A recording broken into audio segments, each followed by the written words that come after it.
നാദധാരയായി നമ്മളിലേക്ക് ഒഴുകിയൊരു സംഗീത നദിയുടെ പേര്. ഗതകാല ഇന്ത്യൻ ഹിന്ദി സിനിമയുടെ ഭൂമികയിൽ കാലാതിവർത്തിയായി നിലകൊള്ളുന്ന ശബ്ദം മുഹമ്മദ് റഫി.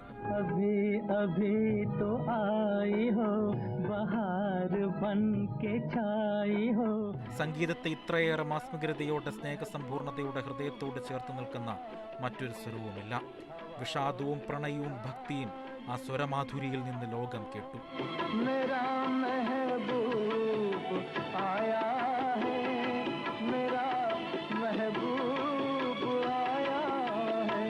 അമൃത്സറിൽ 1924 ഡിസംബർ 24 റഫിയുടെ ജനനം.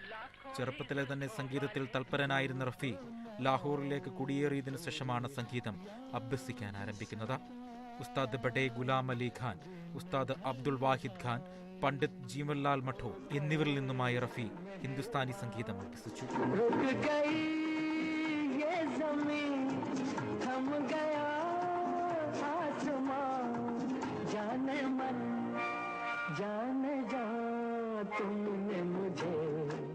ആയിരത്തി 1945 പുറത്തിറങ്ങിയ ഗോൻ കി ഗൂരി എന്ന ബോളിവുഡ് ചിത്രത്തിലൂടെയായിരുന്നു റഫിയുടെ ഹിന്ദി അരങ്ങേറ്റം. പിന്നീട് റഫിക്ക് തിരിഞ്ഞു നോക്കേണ്ടി വന്നിട്ടില്ല.